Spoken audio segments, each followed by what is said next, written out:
साथीहरु फेरि पनि तपाईहरुलाई मेरो मिनी ब्लगमा अनि आज चाहिँ म मेरो आलुबारीबाट ब्लग स्टार्ट गर्दैछु अनि मम्मीलाई देख्न सक्नुहुन्छ मम्मी चाहिँ आलु एकदमै मेहनतले रोपेको तर रोपेको जस्तो फल नआएर चाहिँ धेरै नै सोचाइमा हुनुहुन्छ। हाम्रो आलु देख्न सक्नुहुन्छ कतै ठुलो कतै सानो त कतै ठिक्कको उम्रिरहेको छ। म चाहिँ यहाँ भाग लाउँदै छु कुन मम्मीको कुन मेरो कुन सन्तोषको भनेर।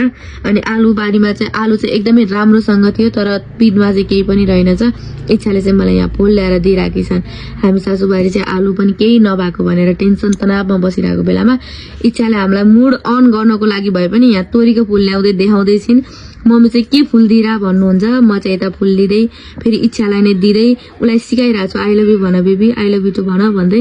अनि इच्छाले चाहिँ मम्मीले पनि फुल दिइरहेछन्। मम्मीले देखाउनुहुन्छ मलाई पनि दिइसक्यो भनेर। अनि हाम्रो इच्छालाई चाहिँ सबै कुरा यति सानो उमेरमा पनि थाहा भइसक्यो गाइस। मिस यु रे लभ यु रे उसलाई कसरी फुल दिने के भनेर दिने। अनि मैले चाहिँ यहाँ फुल देखाउँदैछु कि इच्छाले दिएको फुल यति राम्रो छ। तोरी कहिले रोपेको कहिले उम्रेर इच्छाले मलाई कहिले फुल ल्याएर दिइराखेको छन्। अनि मैले चाहिँ इच्छालाई पनि यहाँ सिकाउँदैछु यसरी भन ल इच्छा भनेर। सो गाइस अनि यहाँ चाहिँ हाम्रो करेसा बाहिरियो नि त। अब चाहिँ हामी खाना बनाउनु आँटेको। अनि म चाहिँ प्याज काट्दा जहिले रुनु पर्छ। अनि आज पनि देख्न सक्नुहुन्छ मेरो आँखाभरि आँसु भएको छ। तपाईहरुलाई पनि रोएर ब्लग कतै टिकटकहरु केही गराउँछ भने चाहिँ प्याज काट्न सक्नुहुनेछ। मैले चाहिँ सधैँ यसरी नै प्याज काटेर रुने गर्छु। एलिसको स्कुल जाने बेला भयो अनि एलिसलाई स्कुल पुर्याउन जाने बेलामा चाहिँ जहिले पनि इच्छालाई लिएर जानुपर्ने हुन्छ गाइस। अनि इच्छा चाहिँ कहिले चकचक नगरेको दिन हुँदैन। अनि आज पनि इच्छालाई बहुत नै हटाउँदै छिन्। एलिसको बस चाहिँ कहिले पनि टाइममा आउने भएन गाइस। त्यही भएर हामी चाहिँ यहाँ बेसरी कुरेको छौं। इच्छाहरुको घरको झ्यालमा गएर धरि बोल्न छोड्दिनन्। अनि म चाहिँ इच्छालाई सम्झाउँदै एलिसको झोला बोकेर स्कुल जाँदा कस्तो हुन्छ भनेर हेर्दैछु।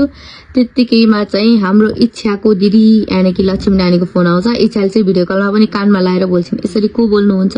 सो हेर्दै गर्नु होला साथीहरु। हामी प्रत्येकलाई राम्रोसँग थाहा छ कि यो अस्थिर समयमा स्थिर निष्क्रिय आय हुनु कतिको महत्त्वपूर्ण छ भनेर। र मैले तपाईहरुसँग मेरो भित्री कुरा साझा गर्ने निर्णय गरे केले मलाई आज मद्दत गर्दछ। र मलाई यिनीहरुको गेमहरु एकदमै मन पर्छ किनकि यसमा चाहिँ रोचक र आगमन गेमहरु हुनेछ। र यो गेम खेल्न एकदमै सरल छ। मेरो प्रोमो कोड समीर9 युज गरेर चाहिँ तपाईहरुले 5,07,500 सम्म बोनस पाउन सक्नुहुनेछ। र मैले मेरो कमेन्ट सेक्सनमा मेरो लिंक राखिदिएको छु गएर चेक आउट गर्नु होला।